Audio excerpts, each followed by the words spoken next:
بسم الله الرحمن الرحيم. الحمد لله رب العالمين،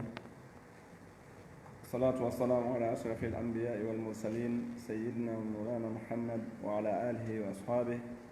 من اهتدى بهداه واستنى بسنته إلى يوم الدين. نسأل الله سبحانه وتعالى جنته وما يقرب إليها من قول وعمل، ونعوذ بالله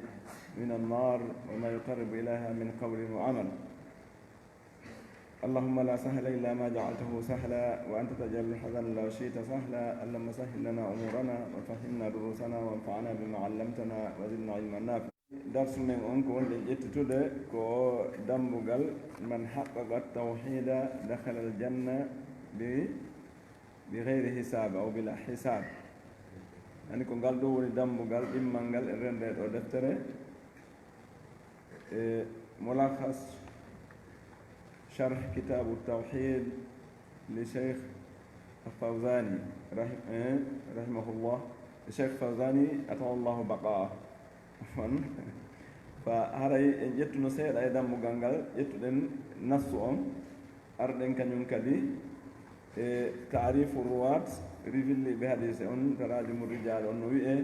أردن معاني المفرداتهم أرى يكو هدنو يتالي مودهم كو أولو المعنى الإجمالي للحديث. والمعنى الإجمالي للحديث يصف لنا حصين بن عبد الرحمن حوارا دار في مجلس سعيد بن جبير بمناسبة انقضاض كوكب في الليل، فأخبرهم حصين أنه شاهد انقضاضه لأنه لم يكن حين ذاك نائما، إلا أنه خاف أن يظن الحاضرون أنه ما رأى النجم إلا لأنه يصلي، فأراد أن يدفع عن نفسه إبهام تعبد لم يفعله كعادة السلف في حرصهم على الإخلاص. وي فيرو مفتوغون حوتتوغون كحديث دو إنه سفنا دي ngolowete حصين بن عبد الرحمن. وي أولو يوتين حوارا دار في مجلس سعيد بن جبير يوتين ييلين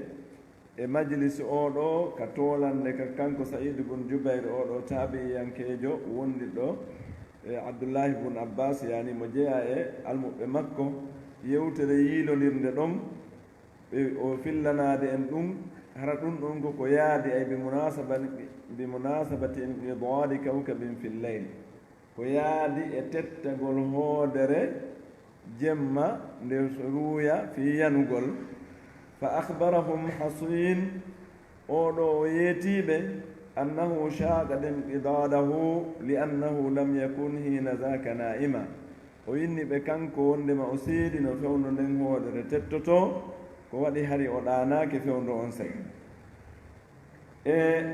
إلا أنه خاف أن يظن الحاضرون أنه ما رأى النجم إلا لأنه يصلي.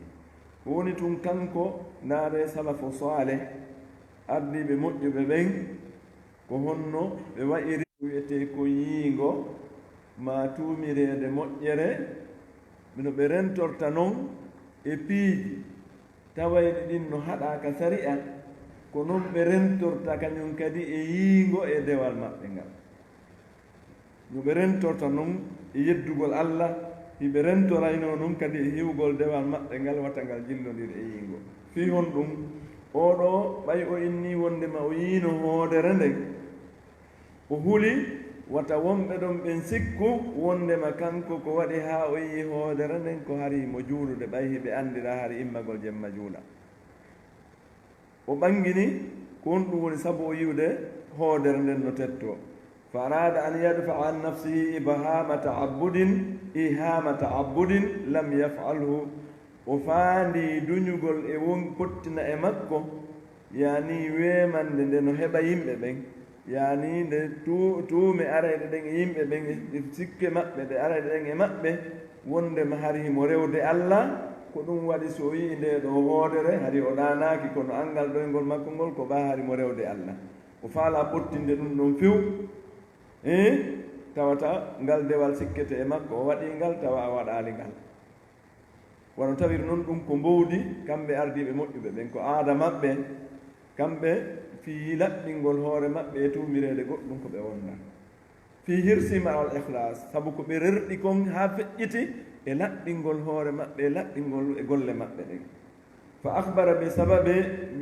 sababi lhaqiqiyi li yaqadatihi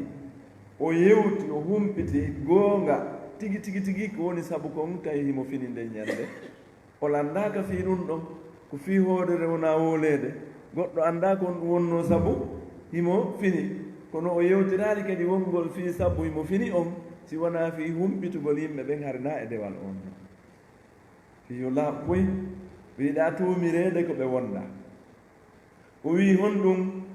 wa annahu bi sababi isabatin hasalat lahu ko sabu goɗɗum ko heɓimo sabu kon ko heɓimo ɗum ko ɗum waɗi tawi o ɗanaaki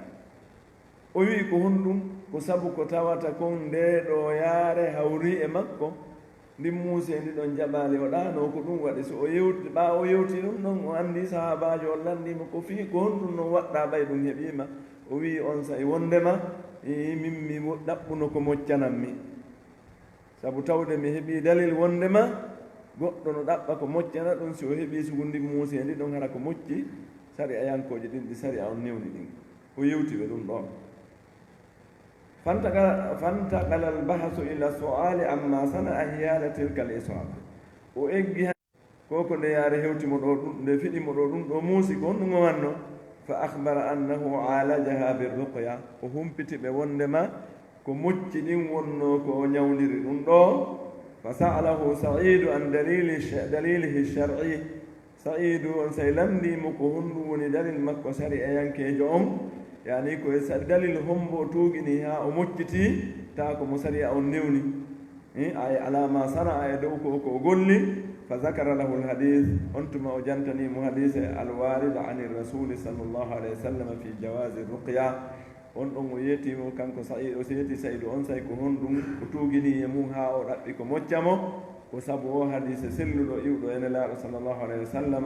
dagagol waɗugol mocci tawa ko sari e yankoji ɗi l'islamu newni ɗon ta ko sunna yankoji ɗin egga ɗin ene laaɗo sallllahu alayhi wa sallam wona heɓɓitaɗi fa sawwabahu fi amalihi biddalil oya kadi tabintinimo ɗum yani o inni ko heɓuɗa kon ko sawaba ko ɗum wiyete sawaba koko hawrodiri e ko gasɗa kon ko haani kon ko ɗum wiyete sawaba ko ɗum waɗi so allah subahana taala no yewti en wondema e malaika ɓen ɓe immoy to ñande darngal gooto wawata wolde la yatakallamuna illa man azina lahu rrahman wala yatakallamu illa sawaba ay la yatakallamuna illa man azina lahu rrahman wa qala sawaba wa qala sawaba o yewta ko tata kon no yaadi e saria on hakkunde sawaba e sawaba siko sun endu on ɗum haray ko fi mbarjaale fi baraji woni wolde sawaban ko mbarjaare sawaban mbi soorede ko hawrodiri e ko haana wowlede ko malaika ɓe woloyta ɗum nde ñande ɓe wolta ko duwa ka wolede ɗon oɗo kadi woni fa sawwabahu yani o tabintinimo e mum ɓay o hawrodiri e ko haana waɗede kon no waɗirte noon ثم ذكر له حالة أحسن مما فعل on tuma o yey janta yiɗi juɓe jantanimo kadi alhaali ɓurɗo moƴƴude immorde ko ko waɗi wa hiya taraqi ila kamali tawhid ko ɗum woni moccitagol ngol tawata no faad no timmini wotindingol ngol no timmini tawhid hon ɗum bi tarkil umuri lmakruhati maa al hajati ilayha ko ɗum woni tertagol ɓiiji tawayɗi no aña sabu hara wontino haton jini e majji tawakkulan ala allah ka wakkilorgol allah ka haalati 70 alf alladina yadkhuluna aljannata bila hisabin wala adab o yewtimo wono ɓeeɗo capanɗe jeeɗɗo ɓe nelaaɗo sallllahu alayhi wa sallam makuno ka ɓe dartanaka ɓe ƴeewitanaka wiigol ko honɗum e honɗum wannoɗa ɓe wiyete tum feƴƴe naaton ɓetaa ɓe lettaka kadi mo hasbaka o ala lettede no wode misal ko ɓenni man husiba ukhida wa man ukhida udiba kala dartanaɗo yeɗeɗenna ha feƴƴiti ko hasi kon o nanguete nde goɗɗo nanguiɗa ko hasi kon kadi kala hango ɗon kitta lettede hay so ɗaɓa e lettede ɗo noon ɓeeɗo ɓe alaka daranede koy si wona heɓe anda koko moƴƴi kon toon ɓe wonana ɓeede e hoore ɗum ɓe anndi lette ɓattaaki toon ɓeeɗo capanɗe jeeɗo yasifiiɓe ko honɗum woni golle ɓen ɗon hayso wasafahum rasulu sallllahu alayhi wa sallam nokkuɗo ne laaɗo sifori ɓe bi annahum yatrukuna ruqyata wal kayya tahqiqan littawhid hiɓe terto hay mocci ɗin ɓe terto ko wiyete paasitagol ngol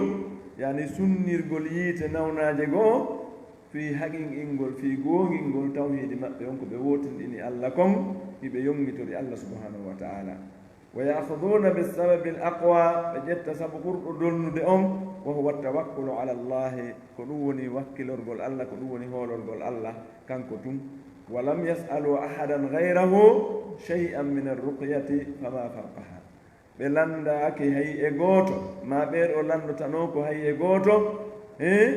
ko hina allah goɗɗum immorde e mocci e ko ɓuri mocci ɗin kamɓe ko heɓi ɓe oyi ɓe ƴettude jonnite allah subhanahu wa taala ne laaɗo sa sallam janti ɓeeɗo capanɗe ɓulu capanɗe jeeɗɗo ɓe naato e aljanna ko alda e hasiboore eɗen anndi ko ɗon okkasa o wino kisan ne laaɗo toro allah yomi tawe e maɓɓe ne laaɗo sa sallam maaki an hiɗa jeeya e maɓɓe o wi munasabatul hadis lil bab jonnun ko ɗum waɗi ha o hadise ɗo jolna o adda e ngal ɗo dambugal par ce que ko fii dambugal yewtugal fii wondema mo haqiqini tawhidi on o gonginimo o naatayi aljanna hara o hasbaka oɗo hadise noon ɗo yewti fii gulu capanɗe jeeɗɗo naata ɓe aljanna ɓe hasbaka o andi dambugal ngal titre dambugal ngal e hadise on no yaali o wii anna fihi shay'an min bayani mana tahqiqi tawhid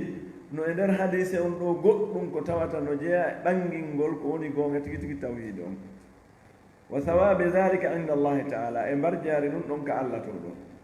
ma yustafadu min alhadis ko honɗum noon nafitorten e hadise on ɗo immorde e sharia ko sharia honɗum woni ƴetteten goɗɗum ɓeyna ma yustafadu min alhadis ma ɗum ɓeyna fawaidu lhadis ma ɗum ɓeyna ma yukhadu min alhadis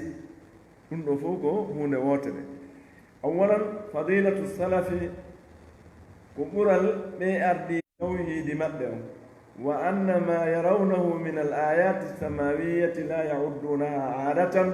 bal ya'lamuna annahu ayatun min ayati llah kamɓe hiɓe yi'ayno ɗi maneji ɗe ayeje kammiyankoje bi ma'ana ayeje ɗe ɓe yirata no iwri dow ɓe kontata ɗum ɗon ko ni tun ardi yani ɗum ko wowɗum bi ma'ana awa nde e hoodere nde tettike tun koode no wowi tettade lanni ma ɗum hoodere nden tetto wiye ko jowli ñande ɗum la jande no wowi wadde jowli na ɗum ɗon hiɓe anndi kala ko ɓe yi ɓe anndi kamɓe ɗum ɗon ko jeeya ɗum e mandeji allah subhanahu wa taala ko ɗum waɗi ɓe wattana yili e mum ɓe tasko haa ɓe jantodira ɗum ɗon hakkunde maɓɓe ɓe ala jantodirande ɗum ɗon fiiwigol ɗum ɗo ko dille ɗum ɗo ko dille ɗum ɗo na ɗum ɓe woni jantodirande ko fiyoɓe heɓo tasako e immorde e bawɗe allah subhanahu wa taala thaniyan hirsu salafi ala al ikhlasi wa shiddati ibtiadihim ani riya ɗin mum ɗum ɗen ƴetta ɗo e oɗo hadise faamugol wondema addiɓe moƴƴuɓe ɓen hiɓe rerɗuno e laɓɓingol sala maɓɓe e laɓɓingol golleji maɓɓe ɗin e sattugol woɗɗitagol maɓɓe e yiingo si wona ɗum alano ko awoɗa wi amin ndey ko waɗi ha min i hoodere nde ko haɗi miɗo muuse ko ɗum haɗi mi ɗano o fanka en tun ka kono wata woɓɓe sikku mo ɓaahi ɓe anndi ko neɗɗo moƴƴo an cikkinaɗo moƴƴere no gasara o naafay woni ha ɗen tuume ɗon ɓe yaada e mum tawa o gollaade ɗe golle ɗe o tuumida e mum thalisan talabu lhujjati ala sihhati lmadhabi wa inayatu salafi biddalil ɗum ɗo kadi ko jikku ardiɓe moƴƴuɓe ɓen ko ɓe wonduno e mum honɗum ɗaɓɓugol dalil e laawol sellugol e kala e alhaaliji maɓɓe ɗin kala ko ɓe gollayno ɓe gollata e hoore sikke ma e hoore tama'u ko ɓe gollata ko e hoore dalil hara kadi laawol dalil on no selli ken ko ɗum waɗi ɓe toppitino kamɓe dalil muraadu moƴƴuru ɓe toppitortano ko e yewtere kala yewtere yewtetenode ko be dalil mayre waalo si ɓe wawa nde ƴettude rabi'an nayi on ko ƴetten mashru'iyatu lwuqufi inda dalil wal amalu bil ilm en anndi kadi e hadise on ɗo sar'ineede daragol e hoore dalil e gollitirgol gandal si goɗɗo anndi e hoore ko anndi ko mo anndi sariya on no dari e hoole dalil yani sariya on no ñinni ɗum ɗo koko gollitirte e hino dalil on no waali hannde kadi ɓe gollitiray no ngal ganndal ɗon ɗum no sar'inayo on ti gollitir kala wonɗo o wonɗo ita goɗɗo anndu on ɗo ko sariya ni e hiɓa ɗum fii hawraali e faale makko on fii hawraali e mbelandur wonkin makko kin o salo gollitirde kala ko dalil ari ñinni holli ɗum ɗo hino ko sariya ni dalil mum on ko ɗum ɗo tawi dalil on selli neɗɗo on si tawi tum woni o fewnditike e gollitirgol ɗum ɗon ko yo gollitir wona yo o salon sabu on ɗum hawrondiraade e beleɗe makko ɗen wa anna man amila bima balagahu faqad ahsana kala gollitirɗo ko yettima kon e sariya haray o moƴƴini golle makko ɗen khamisan tabligul ilmi bi lutfin wa hikma yettingol gandal ngal e hoore no newori e hoore ñeeñal oɗa wi'i ko honɗum wannoɗa ɓayi a fiɗama oya wi'i mi ɗaɓɓu ko moccanmi o inni dalil ma e ɗum oya wi'i ko hunde kaari oya addanoymo noon kadi gandal go'o ko andano e o hadise ɗa fi ɓeeɗo 90 andi o yettiniri e hoore no newori sadisan ibahatu ruqya dagingol mocci ɗin si tawi woni ko mocci sari ayankoji andi mocci ɗin ko noni ɗi الرقية الشرعية والرقية الشركية رقية الشرعية وندين دون هنا دقي يدي قول لي تدي يدي هاني كدي قول لي تدي سنة دون هاتون جيني يمون والرقية الشركية دين دون كو هداري دقو تاو كانت دون قول لي تدا مجي دي تاتا أنسالي أولي إما كو دعاء يمو دي للا رسول الله عليه وسلم ما دون كو إما دو دعاء تبتو دو للا دو إبتي إما كو جمع ma no ɓe tindiniri yimɓe ɓen ma no ɓe gollitiri kamɓe tigera ka golle maɓɓe haysi ɓe maaka ali fimu wi ene la sa sallam ɓay ɗum ɗo waɗi ko ni ɓe warruno andi ɗum ɗo woni sunna fi'liya amma du'aaji ma ɗum ƴi'e tawayɗe no wondi e ko mocci no holli ka nder alqur'an no ari ka alqur'ana ɗin ɗum ko ruqya shar'iyya amma kala ko yalti e ɗum ɗon kala ko yalti e maako nelaaɗo ma golle maɓɓe ɗen no ɓe warruno noon ma ko yalti e ɓeeɗo ardi yani sahabaɓe maɓɓe nayoɓe ɓe maako no wonde ma ƴettee sunna on e ɓeeɗo alaykum bi sunnati wa sunnati lkhulafai rachidina almahdiyin si yalti e ko ɓeeɗo kon gollitirno kon e no ɓe gollirno noon haray naata e jooni e sirku kala ko naati e sirku kon haray ɗin ɗon moƴƴi haray ɗin ɗon ɗi dagotako gollitirgol kala ko neɗɗo on maafi kala ko neɗɗo on aani ena yo naatu e ɗin ɗon fii honɗum par ce que wawamo ittande ande makko nin si wona allah si o yaari noon e ko allah faalaka kon allah no wawi jarribade neɗɗanke façon jarrabuyeji ɗin fo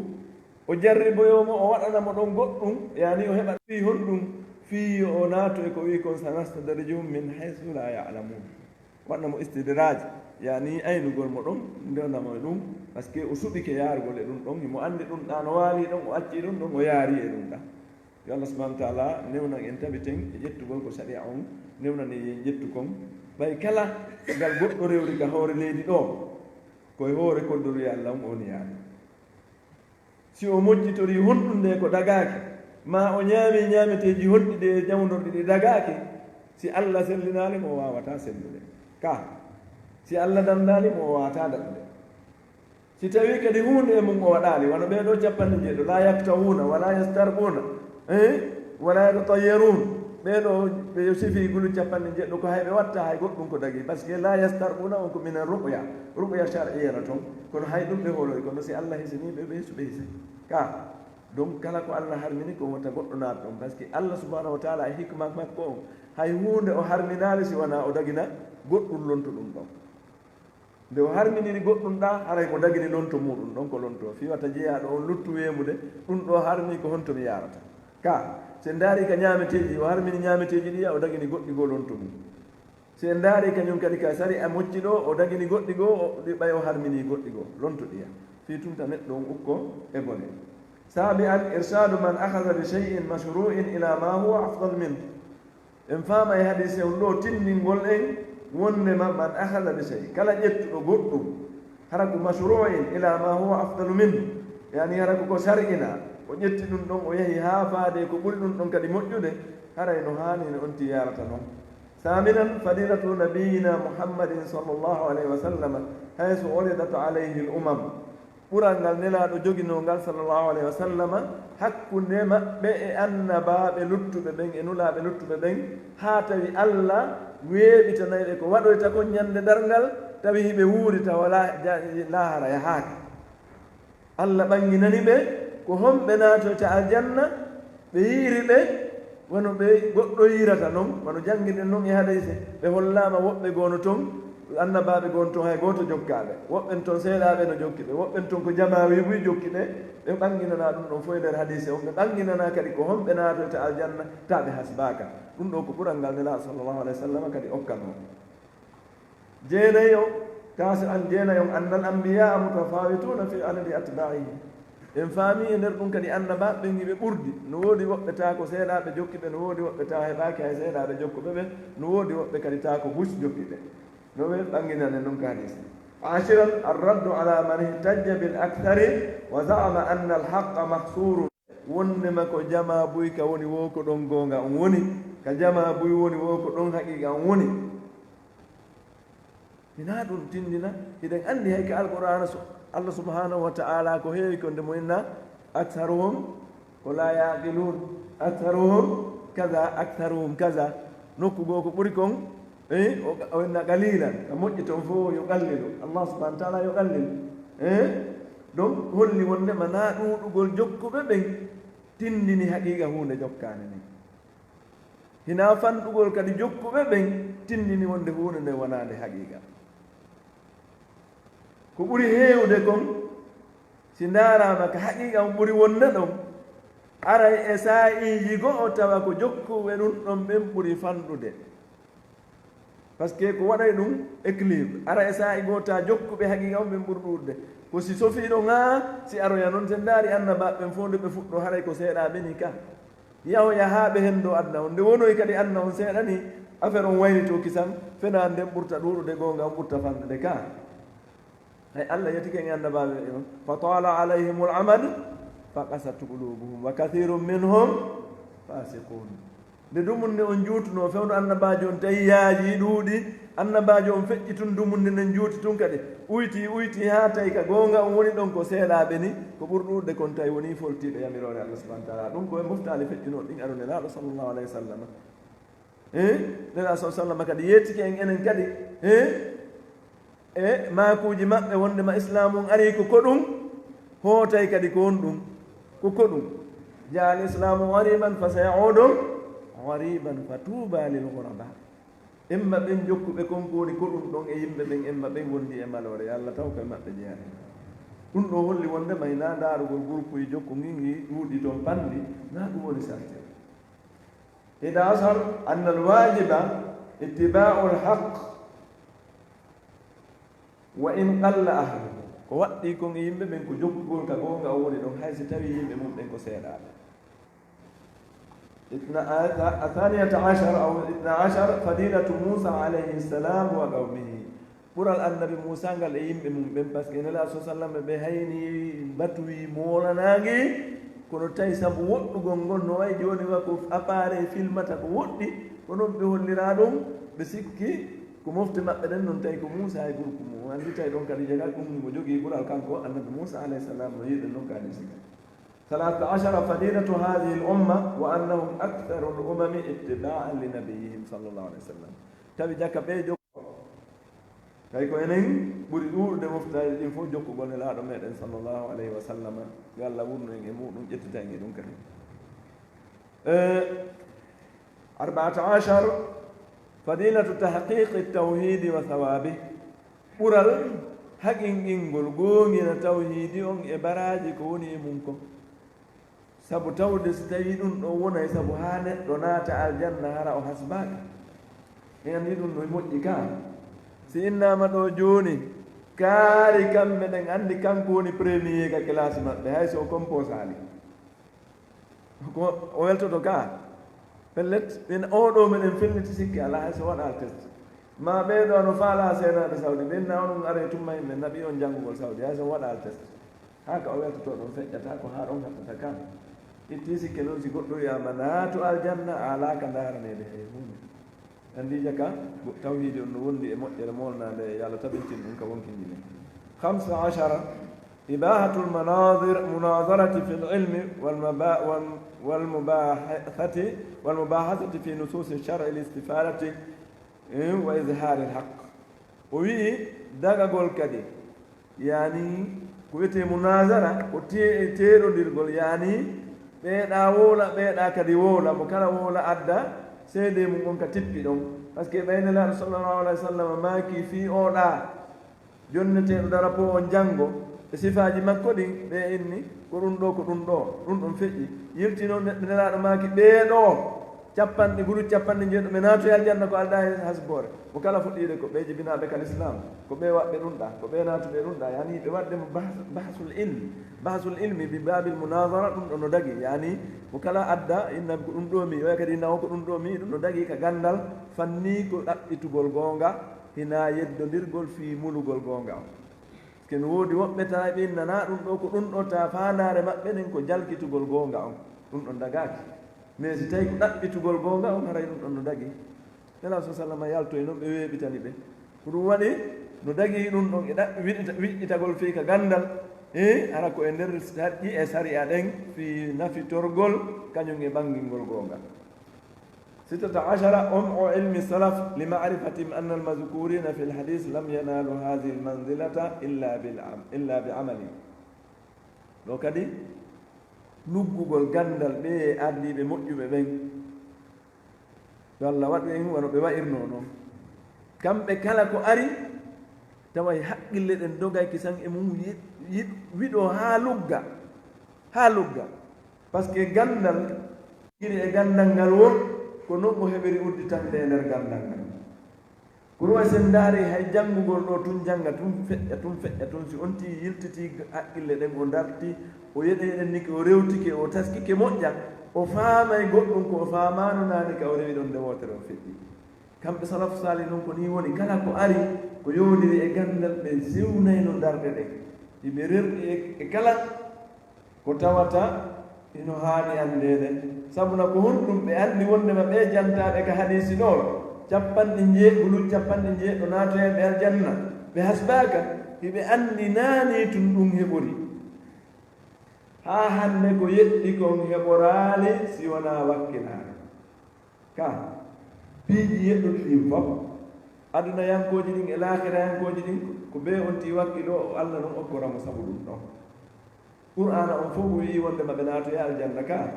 kono goɗɗum allah ta ko bima kuntum tama ɗum a wiya ɗo naata aljanna tum ka oynata naata aljanna e hoore kadi aljanna on le wona golle men ɗen no wawata en heɓande aljanna nelaɗo makino ɗum sallllahu alayhi wa sallam kono noon ko bima ay bi sababi ma kuntum tamaluna fi dunia ko sabu gonko laatino ɗon iɗon golla ka aduna sabu gonko daranino ɗon ɗon allah noon ɗuɗɗina ɗum ɗon ko sabu ɗum ɗon noon natta on aljanna yeɗa on oɗo aljanna ko ɗum waɗi kamɓe ɓe tasdutuno ɓe ɗaɓɓita ko honɗum e golle waɗi ɗum ɗo ko honɗum waɗi ɓeeɗo waɗi haa tawi wiyama ɓe naata e aljanna ɓe hasbaka ɓe rerɗuno e wiɗɗitagol ɗum ɗon nda ɓe anndi ɗum ɗon ko golle woni sabu 17 hirsu salafi ala alkhayri walmunafasati ala al amali salih rerɗugol kadi sa ardine moƴƴuɓe ɓen e waɗugol moƴƴere e foolondirgol maɓɓe e golleji moƴƴuɗi ɗin ɓay ɓeeɗa jantama ko ɗon tawi on sahabajo wiyeteɗo okkasa o rerɗaninde moƴƴere ɗo o hiraninde ɗo wata goɗɗo adamoye ɗum ɗo direct o wi nelaɗo toro allah yo taw miɗo jeeya e maɓɓe nelaɗo ma kisaɗa tawa e maɓɓe ko fi on ɗum waɗi o aadi kisa o wi ɗum ko rerɗugol maɓɓe e tawegol e moƴƴere nden ko ɗum ɗum hooɗimo e o aɗo o wolagol ɗon konngol 18 anna tarka ru'yati walkayi min tahqiqi tawhid accugol terto ko wiyete ko moƴƴi ma ɗum sunnitagol baasitagol ko immorde e wootindingol goongol tabitugol ka ɓernde neɗɗanken watta ha o terto ɗum si wona ɗum so o maapike ukkora e tun ko dagi e ko dagaki o tamɗino ko ɗum ɗon dandatamo ta ɗum dandatamo si wona allah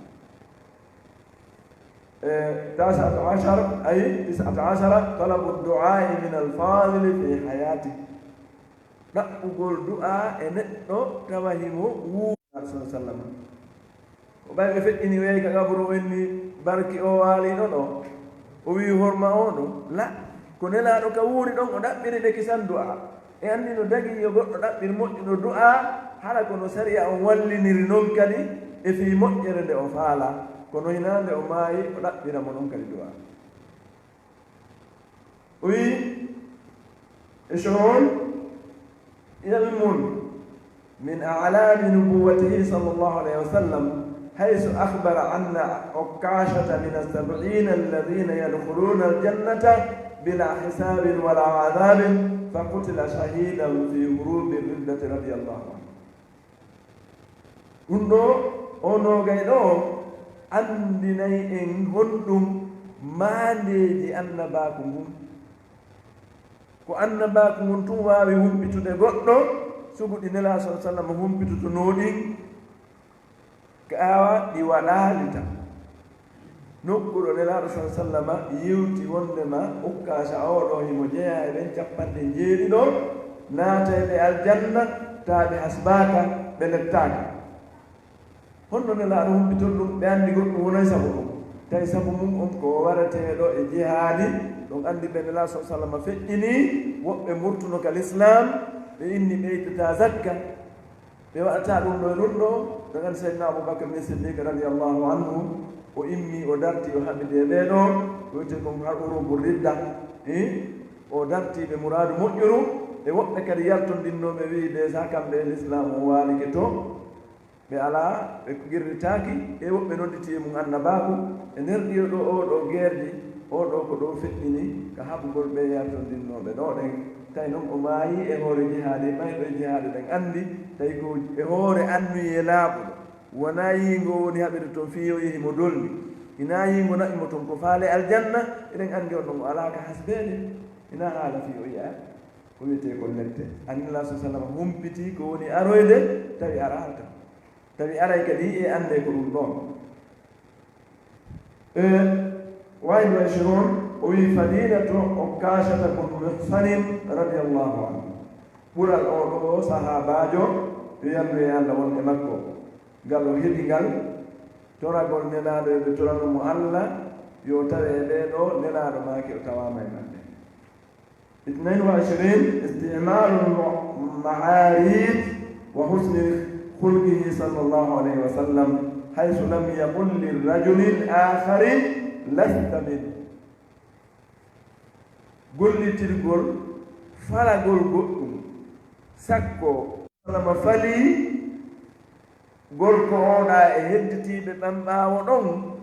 e landagol ko ukkasa landi kon kono tawi ko e noone jikku moƴƴo nelaɗo sallllahu alih wa sallam falori ɓe ngol ɗon laawol nelaɗo ma kaali a tawaka e maɓɓe ka on anndi si goɗɗo wi min kadi ino an a tawaka ɗum muuse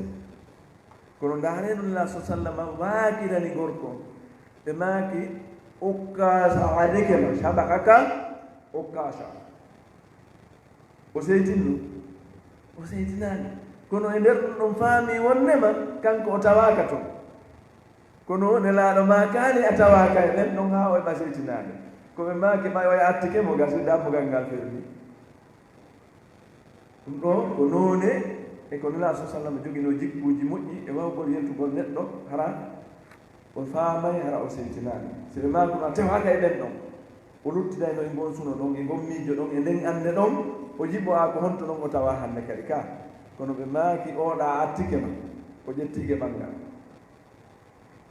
23 sabdu zara'i li alla yaquma man laysa ahlan fa yuraddu wallahu alam nelaɗo ɓe waɗi ko wiyete kon sakkagol ko woni aroyde kon fiiwata goɗɗo go mo hannda e mum immo o wi'a min kadi yoɓe tawe e mum nelaɗo sa sallam ma ka an a jeyaka toon bimana a tawaka toon nelaɗo sa sallam sakki ɗum ɗon e sakkagol ko aroyta fiiwata ɗum ɗon addu fitina ɓay si goɗɗo immike ɗon kadi o wi min kadi yoɓe tawe maɓɓe ko julɗole nelaɗo maki a tawaka e on ɗon haray ɗum ɗon adday goɗɗum ka ɓernde makko ɓattinay ɗum ka ɓernde makko ko ɗum waɗi nelaɗo sa sallam sakkiki tan fiwata feƴƴe yeeso ɗon ɓe maaki oɗa artike joni noon ka on ɗo wiya artike ɗon na goɗɗo o kadi immata immoto inna min kadi par ce que o andi ñande saɓe fof ɓe attama ñandara se en dartu ɗo e tawi ko on ɗumako nadi fof na aywa aray ko ɗo darto nen wandi ɗo billahi tawfiq wa sallllahu ala sayyidina muhammadin wa alihi wa sahbihi wa sallim wa akhiru aman alhamdulillahi rabbil alamin